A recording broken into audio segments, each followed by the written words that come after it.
Hello everyone, welcome back to my channel यूनिमा का radio. तो आज हम स्टार्ट करने वाले हैं ब्रिंग अ वुल्फ होम के एपिसोड्स। कहानी की स्टार्टिंग में हमें दिखाया जाता है बाइली शियाशु से बोलता है कि शियाशु लेनियान किडनैप हो चुकी है और वो चाहते हैं कि हम बैक वाले जो हील है वहाँ पार्क में मिले। शियाशु बोलता है क्या इतनी सडनली, ये सब इतने अचानक से कैसे हो सकता है। बाइली कहता है कि मुझे भी काफ़ी सस्पिशियस लग तो रहा है, लेकिन लेनियान एक वुल्फ है और मुझे उसके लिए जाना पड़ेगा। तुम रेडिश का यहाँ ध्यान रखो, मैं जाकर आता हूँ। शियाशु बोलता है कि नहीं, कोई पॉसिबिलिटी नहीं है, काफ़ी बड़ी जगह है। ऐसा करते हैं कि हम 2 पार्ट में डिवाइड होकर ढूंढते हैं जिससे हमें वो जल्दी मिल जाएगी। बाइली कहता है ठीक है, तो फिर मैं मुझ में ज़्यादा स्ट्रेंथ है तो मैं रेडिश को अपने साथ लेकर जा रहा हूँ। तुम्हें लेनियन दिखे तो तुम मुझे तुरंत कॉल करना। शियाशु बोलता है ठीक है। वो दोनों अलग अलग जाने लग जाते हैं और लेनियन वहाँ पीछे ही खड़ी होती है एक पेड़ के पास और वो कहती है कि ओके, तो अब ये जा रहा है ना, अब ये वापस नहीं आएगा, मैं ऐसे मेक श्योर करूँगी। शियाशु जाता है और वहाँ पर शियाशु चिल्लाता है, मैं लेनियन कहाँ पर हो।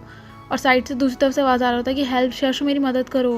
शियाशु सोचता है ओके, तो वो वहाँ पर है ना, ठीक है। तो वो फ़ोन निकालता है और बोलता है कि बाइली, मुझे वो मिल गई हैं। और एकदम से कोई आता है पीछे उसके और शियाशु को फ़ोन ज़मीन पे पड़ा मिलता है हमें और उसके ऊपर ब्लड के निशान भी होते हैं।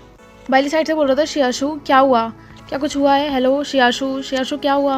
और वहाँ शियाशु ज़मीन पर पड़ा होता है, उसके सामने कोई उसके फ़ोन पर पैर रखता है और शियाशु की आंखें बंद होने लग जाती हैं। और जब उसको रियलाइज़ होता है कि उसे बुला रहा होता है शियाशु। और शियाशु आइज़ ओपन करके सोचता है कि कौन बुला रहा है, ये मेरा सर इतना दर्द ही हो रहा है। वो सामने देखता है कि बाइली और रेडिश होते हैं और साइड में देखता है तो लेनियान भी उसकी बंदी होती है। किडनैपर कहते हैं ओ तो तू हेल्प बुला कर लेकर आया ना, ठीक है, मैं तो छोड़ूंगा नहीं। और जिससे रेडिश का फिर डरने लग जाता है। शायद चलाता है रेडिश और एक आता है उसकी बाल पकड़ के कहता है कि तू कुछ ज़्यादा आवाज़ नहीं कर रहा, चल तुझे अभी हेल्प भेजता हूँ। शशु कहता है मुझे जाने दो। पहले गुस्से में कहता है कि ये उसे टच भी मत कर देना। और वो जो बदतमीज़ लड़का होता है किडनैपर, वो उसे मारने के लिए आगे बढ़ता है, लेकिन बाइली उसके सामने आ जाता है जिसे बाइली के लग जाते हैं। और शियाशु से काफ़ी हैरानी से देख के बोलता है बाइली ये क्या किया। बाइली बोलता है सब कुछ जब तक ठीक है जब तक तुम ठीक हो। और रेडिश बोलता है अंकल। और बाइली जो होता है वो रेडिश के मतलब शियाशु के ऊपर ही गिर जाता है। ये देख कर शियाशु बहुत शॉक हो जाता है और वो गुस्सा हो जाता है बहुत ज़्यादा। मतलब देखो, मुझे तो गाइस सस्पिशियस लगता है। शियाशु बहुत गुस्से में कहता है उस किडनैपर को कि तुरंत पीछे हट जाओ, अगर अब तुमने एक स्टेप भी आगे बढ़ाया ना तो मुझसे बुरा कोई नहीं होगा। लेनियन उसकी तरफ देख सोचती है कि तो एक वैम्पायर की पावर दिखने लग गई और वह कहती है कि तुम लोग यहाँ पे कर क्या रहे हो, यहाँ से भाग जाओ फटाफट। और वो लोग भी भाग जाते हैं और कहते हैं हमसे कभी मत मिलना।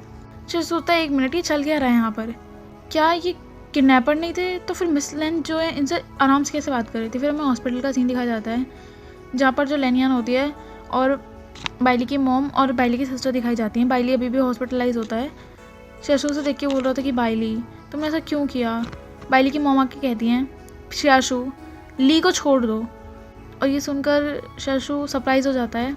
उसकी मॉम कहती है मैंने लेनियन से सब कुछ सुन लिया कि मेरा बेटा तुम्हारी वजह से इंजर्ड हुआ है। मैं ये नहीं कह रही कि मैं तुम्हें ब्लेम कर रही हूँ, पर जब तक तुम उसके पास रहोगे ये बहुत ज़्यादा मतलब चांसेस हैं कि तुम ट्रबल क्रिएट करो उसके लिए। तो मैं चाहती हूँ कि ली के अच्छे के लिए तुम उसे छोड़ दो।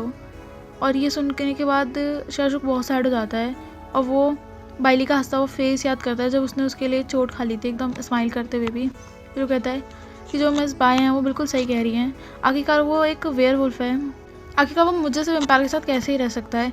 और जब उसकी लेन को ये पता चलेगा, मतलब कि कम्युनिटी को ही पता चलेगा, तो वो उसे पक्का पनिशमेंट भी देंगे। मुझे तो लगता है कि उसने मुझे हमेशा हर चीज़ से बचाया, हर चीज़ से प्रोटेक्ट किया, लेकिन मैं ही हूँ जो उसे हमेशा ट्रबल देता आ रहा हूँ। फिर वो बोलता है मैं समझ गया, अब मैं जा रहा हूँ। रेडिश का पैर पकड़ के कहता है ब्रदर कहाँ जा रहे हो आप। और शियाशु रेडिश से बोलता है कि मैं एक ट्रिप पे जा रहा हूँ, जल्दी आऊँगा तुम्हारे लिए अच्छा खाना लेकर। और उसके सर पर टैप करके बोलता है तुम यहाँ पे अच्छे से रहना और मैं जल्दी आ जाऊँगा। लेकिन फिर भी रेडिश तो बुला रहा होता है। शियाशु एक बार उस जगह से मतलब उस रूम से निकलते हुए बाइली की तरफ देखता है और सैड होकर फिर वहाँ से चला जाता है और कहता है कि बाइली शायद ये हमारा फेयरवेल है। फिर वो अपने रूम पर आता है, मतलब जो भी उसका ओल्ड हाउस था जिसे कि बाइली ने डेकोरेट कर दिया था। शियाशु वहाँ हर जगह देखने लग जाता है ध्यान से। फिर वहाँ पे उसे टेबल पे एक लेटर मिलता है जहाँ पे लिखा होता है कि मुझे नहीं पता तुम इसे कब पढ़ने वाले हो, मैंने ये सब कुछ तुम्हारे लिए डेकोरेट करा है, जो पैसा होगा मैं वो तुम्हारी कॉन्ट्रैक्ट सैलरी से मतलब निकाल दूँगा और कोई ज़रूरत नहीं मुझे थैंक यू बोलने के लिए बाइली। और ये देख के शियाशु सरप्राइज़ हो जाता है और उसे बहुत पता नहीं कि बुरा लग रहा होता है। और फिर वो उस नोट को पकड़ के रोने लग जाता है और कहता है कि तुम्हारी हैंडराइटिंग कितनी बुरी है। और यहाँ में दूसरी तरफ दिखाया जाता है जैसे ही बाइली हॉस्पिटल में उठता है और सबसे पहले शियाशु को बोलता है। उसकी सिस्टर गुस्से में बोलते हैं ली बोलता है कि शियाशु कहाँ पर है, और वो दोनों साइड हो जाते हैं, मतलब रेडिश और बाइली दोनों साइड हो जाते हैं। बाइली बहुत सरप्राइज हो जाता है और फिर हमें दिखाया जाता है कि बाइली और रेडिश किसी के डोर पर नॉक कर रहे थे और ये ऑब्वियसली शियाशु का घर होगा। बाइली कहता है शियाशु मुझे डोर ओपन करो, मुझे पता है तुम यहाँ पर ही हो। शियाशु सोचता है क्या बाइली यहाँ पर है, और फिर वो डोर के पास जाता है ओपन करने के लिए, लेकिन वो ओपन नहीं करता। और दूसरी तरफ से बाइली बोलता है कि शियाशु वापस आ जाओ। मैं बिल्कुल एग्री नहीं करता मेरी मॉम की बात से, प्लीज़ ओपन करो डोर को, हमें बात करनी चाहिए। लेकिन शियाशु नहीं करता, कहता है कि देखो मैं तुम पे सिर्फ रिलाय हो गया था अपनी एक अच्छी लाइफ देखकर, मैंने तुम्हारे लिए बहुत ध्यान रख लिया है रेडिश का, अब चीज़ें यहीं ख़त्म करनी चाहिए, मैं तुम्हें और रेडिश को सिर्फ यूज़ कर रहा हूँ। दूसरी साइड से बाइली कहता है शियाशु, और शियाशु शांत हो जाता है और हमें रेडिश दिखाया जाता है जो चिल्ला रहा होता है ब्रदर ब्रदर। शियाशु बोलता है रेडिश रेडिश ये तुमने क्या रेडिश को यहाँ पे छोड़ दिया, और रेडिश बोल रहा था ब्रदर मैंने आपको बहुत मिस किया। शियाशु बोलता है रेडिश तुम्हारे अंकल कहाँ पर है। फिर वो डोर ओपन के कहता है कि क्या वो बदतमीज़ है जो उसने रेडिश को यहाँ पे अकेला छोड़ दिया, लेकिन अभी भी रेडिश बाइली की हाथ पे होता है। बाइली कहता है कि नहीं हम लोग यहाँ पे साथ में तुम्हारा वेट कर रहे हैं। और ये देख के शियाशु सरप्राइज हो जाता है। बाइली अपना पैर डाल देता है डोर के बीच में ताकि शियाशु डोर बंद ना करे, और कहता है कि देखो हमारा कॉन्ट्रैक्ट अभी तक टर्मिनेट नहीं होगा तो तुम इसे नहीं तोड़ सकते, क्या तुम इसे तोड़ना चाहते हो। शियाशु कहता है कि हाँ मैं इसे तोड़ना चाहता हूँ और जो भी मनी होगा मैं पे कर दूंगा तुम्हें। इस बात से बाइली बहुत सैड सा हो जाता है और उसका हाथ पकड़ के कहता है कि नहीं बट मैं तुम्हें कभी नहीं जाने दूंगा, और फिर उस शियाशु को किस कर लेता है। और यहाँ पर इनकी फर्स्ट किस हो रही है। शियाशु किस ब्रेक करके उसे पीछे करते हुए कहता है कि तुम कर क्या रहे हो। बाइली कहता है मुझे समझ नहीं आ रहा था, तो तुम काउंट डाउन करना चाहता, तुम शांति नहीं करते। शियाशु गुस्से में कहता है कि मैं हो गया हूँ शांत, अब प्लीज़ यहाँ चले जाओ। बाइली उसके शोल्डर पे हाथ रख कहता है शियाशु मैंने जब कहा कि मैं तुम्हें अलाउ नहीं कर सकता मुझे छोड़ के जाने के लिए, इसका मतलब है कि तुम नहीं जा सकते मुझे छोड़ के। मेरी बात सुनो, हम दोनों ने हर चीज़ साथ में देखी है, तुम ऐसे कैसे मुझे छोड़ के जा सकते हो। फिर शियाशु गुस्से में बोलता है मैंने कहा ना बस करिए, मुझे पता है आपने मेरी बहुत हेल्प करी और मैं डरता भी उस बात से कि मैं कभी आपको पे भी नहीं कर पाऊँगा इन सब के लिए।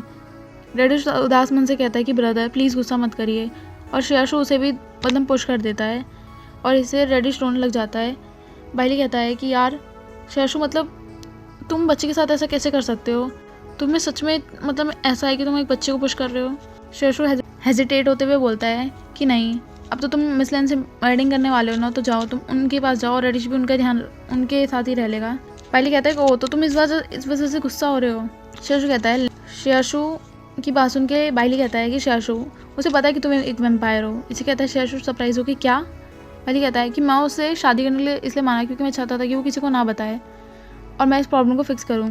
शियाशु कहता है तो आपने मुझे पहले क्यों नहीं बताई ये बात। बाइली बोलता है कि मैंने सोचा कि ये बहुत छोटी सी बात है, मैं इसे जल्दी सेटल कर लूँगा। शियाशु बोलता है कि इवन दो चलिए अगर आप उनसे मैरिड ना भी कर रहे हो, पर मैंने आपकी और मतलब रेडिश की लाइफ बहुत बार डेंजरस में डाल चुका हूँ। बाइली कहता है कि वैसे भी मैं एक वेयरवुल्फ होने के खातिर शांति भरी ज़िंदगी जी के पक चुका हूँ, मुझे हर चीज़ अच्छी लगती है जब तुम मेरे साथ होते हो, मैं बहुत खुश होता हूँ, प्लीज़ घर चलो क्योंकि मैं तुम्हारे बिना नहीं रह सकता। और ये सुनकर शियाशु कुछ नहीं बोल पाता, वो कहता है सिर्फ मैं, और रेडिश बहुत ज़ोर से रोने लग जाता है और वो शियाशु हक करके कहता है कि ब्रदर। शियाशु बोलता है कि आई एम सॉरी रेडिश, मुझे तुम्हारे साथ ऐसा नहीं बोलना चाहिए था। शियाशु के फेस को रेडिश टच करने लग जाता है। शियाशु बोलता है बाय द वे मुझे आपसे एक बात करनी थी, आपको पता है जब हमारी किडनैपिंग हुई थी, आपको पता है जब मिस लैन किडनैप हुई थी तो क्या हुआ था। बाइली कहता है कि नहीं मुझे नहीं पता क्या हुआ था। वो कहता है कि मैंने ना सुना कि मिस लैन किडनैपर से उस समय कुछ बात कर रही थी, मुझे यकीन नहीं हो रहा कि किडनैपर्स ने उन्हें कुछ हार्म क्यों नहीं किया। बाइली कहता है तो तुम कहना क्या चाहते हो कि ये सब कुछ डेनियन ने डिज़ाइन करता मतलब फ्रेम करा था सब कुछ, पर उसने ऐसा क्यों किया होगा। और यहाँ पर शियाशु बिल्कुल अनअवेयर था कि सब कुछ उसके लिए ही हुआ था। तो कहता है शायद से ये आपके लिए हुआ होगा क्योंकि मिस लैन को मेरे से तो कोई ग्रज है नहीं। बाइली भी कहता है हाँ ये सही बोल रहे हो तुम, लेकिन हमें देखना पड़ेगा कि मतलब लेनियाना क्या प्लान करने वाली है।